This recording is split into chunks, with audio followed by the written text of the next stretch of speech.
weekend. Oh, Jim-Jim, that's very cute. Thanks, man. Just kidding. He's got to embarrass now. My mother had a stutter.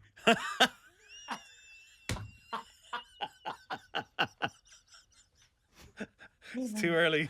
It is the Strawberry Alarm Clock. It's FM4, and you've just joined us because Calum Scott's laughing at my name. It's a stupid name to have for a grown person, isn't it? It really is. I just think it's cute. I think it's endearing, Jim-Jim. That's all I'm saying. Okay, it sounds like a panda, right? Yeah. I just love the fact that the story that you just told me that your mum has a stutter and Yeah. that's why you're called Jim-Jim Yeah. is the perfect. My auntie is Zaza Gabor. Anyway, Calum, it's not about me, it's about you. You've been to County Meath recently. And Yeah. Why? First of all, yeah, why? And what did you do there? I mean, you tell me. Now I'm only kidding. So I got a message, obviously putting out the new song "Die for You."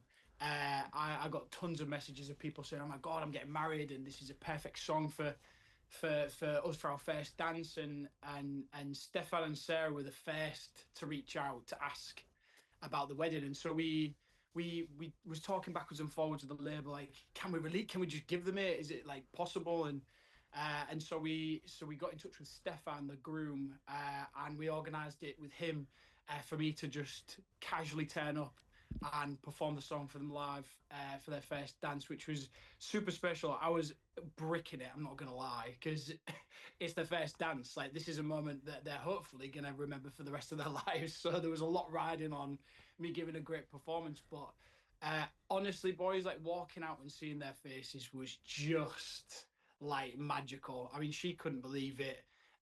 You could see how happy he was that it all come together, and then his wedding party. It was perfect. You nailed it. And that's why it's gone viral. Yeah, it's everywhere. And literally, it was such a quick turnaround because it only happened on Wednesday, and now the video is up on your Instagram and your TikTok.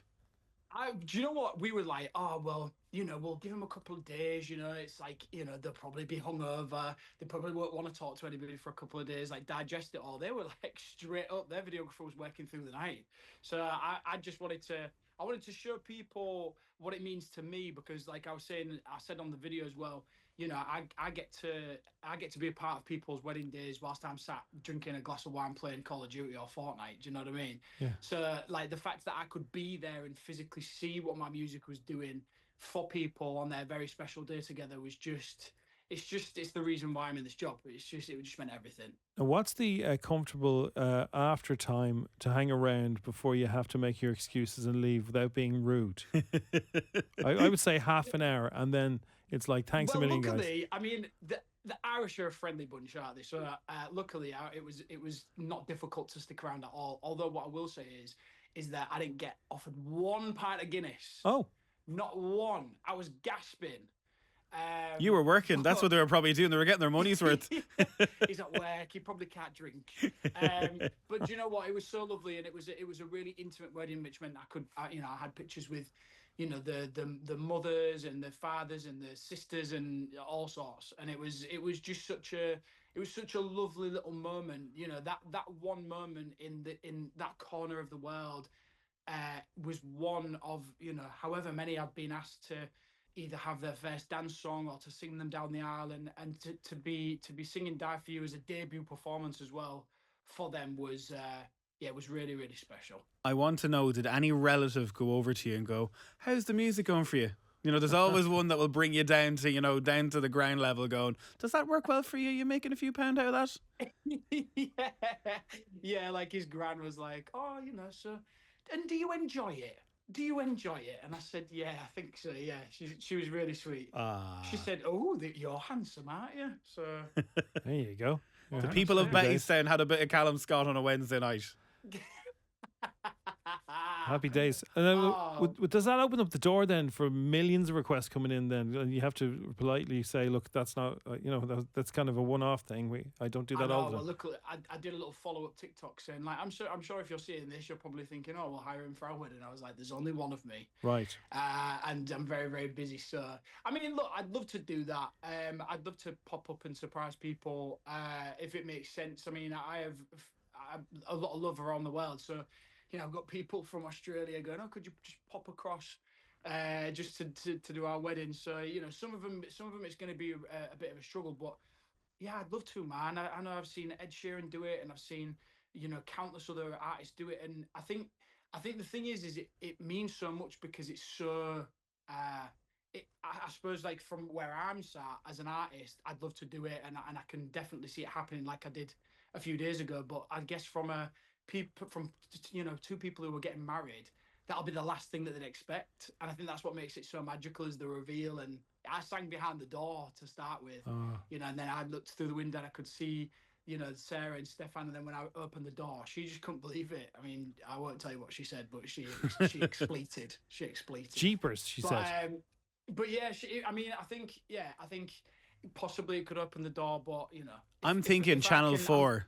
I'm thinking Channel 4, and it's Calum Scott's Week of Weddings, and it follows you trying to get 7 weddings every day for 7 days around the UK and Ireland. This is a really good idea. He's pitching ideas. I'm pitching an idea. Can I present this? Can I go around with you? We'll just go around and do 7 weddings in 7 days. Or 49. Listen, mate, if you can get me a PowerPoint by the end of the day. Yeah. Oh, he's not saying no. He's not saying no. So saying no. Die For You is one of the songs from the album, but the album is coming out now in September, and then there's a gig in Dublin in 3 Arena in November. Mate, when I tell you I'm buzzing, I was going to say something else then, but buzzing my chest off. For example. Yes.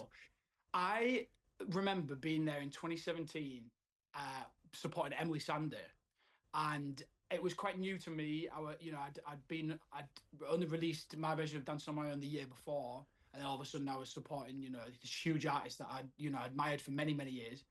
And I remember being in the 3 Arena and I was bricking it, and I remember saying to myself, there is absolutely no chance I'd fill a room like this, no chance whatsoever. I mean, I love the little theatres and I love the little, the smaller venues. And I thought there's just no way. And then when my manager was like, my booking agent was like, well, we've got the 3 Arena held for you for November.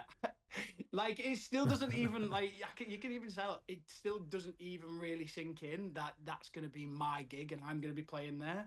And when we was driving through Dublin and I saw it from the outside, I was just like, that is mental. That's going to be my office.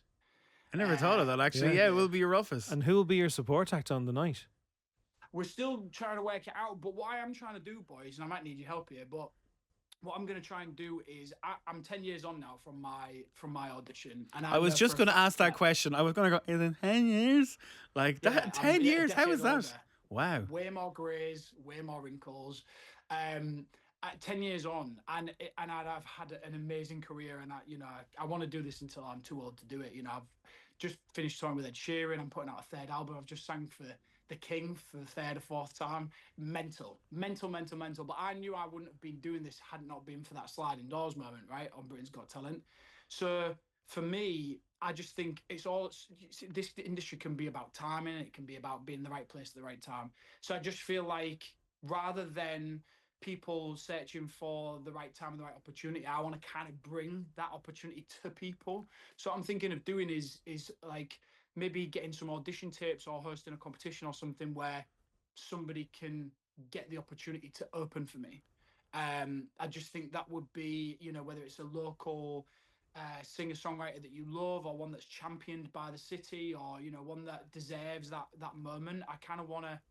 It's going to be an admin nightmare, but I kind of want to just shine the light on the local artists. And I think, there's so much talent in Dublin, so much talent in Ireland as a whole, but it would be amazing to get local talent to open for me on that 3 Arena show. I've got a name for it. Calum Scott Talent. Yes. Do you know what? I mean, you can have this that. Along with the PowerPoint for the wedding TV. There you go. I mean, there you you're go. hired. This is like it's just like a meeting. It is just like a meeting, isn't it? It's just like a meeting. Oh. That's lovely. I might just sack my creative team off and just bring you on board, bro. Yeah, I would. But that's an amazing night and a lovely gesture as well to give somebody else the leg up that you had from Emily all those years ago.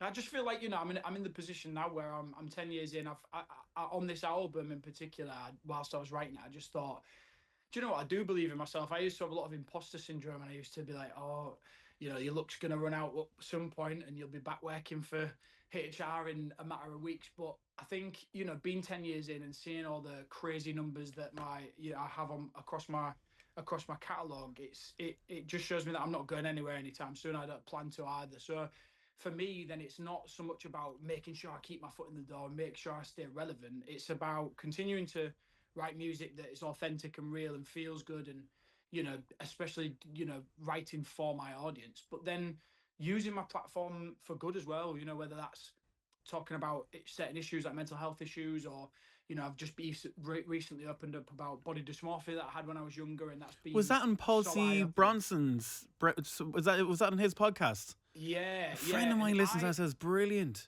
Oh, bro, honestly, I never thought that I would be able to be that vulnerable. And yet I talked about all sorts on the podcast because he's such a good interviewer. He just creates safety and you just feel so secure in his presence. But so I was talking to him about body dysmorphia, something I've never talked about really. And that's really helped me. But it just, as soon as you put it out there and other people message you going, oh my God, bro, thank you so much for telling that story, I just realised that I've got so much more to offer than just music, and I think that's why I want to create opportunities for people. You know, I'm talking about building a community studio in my hometown. I'm on about creating a festival where I can bring, you know, music industry experts and bookers and agents and labels and stuff up to where I live, but especially the north, and so that I can bring opportunities to people, because I know some people don't have the, you know, opportunity to be able to get themselves down to a major city or whatever. So I just feel like it's my obligation to help in whichever way I can. Well, look, it's fantastic stuff, Calum. It's like really, really cool. Die For You is the new single. Avamoir is the new album coming out 12th of September, and then 3 Arena 19th of November, and then there's Christmas. There's so much to look forward to. Yeah, and then there's Christmas. And listen, last year I released a Christmas song with Christina Perri. Oh, yeah. Pop royalty. So who knows what I might get up to this year? Oh, pipeline. Something's in the pipeline. Mariah Carey. In the pipeline. Yes. Cheers, Calum. Thanks, boys. That's been gas. Thank you so much. And again, thank you to you guys and to all of your listeners for being such a support. It's changed a Yorkshireman's life. Dreams come true. Excellent. Lovely talking to you, man.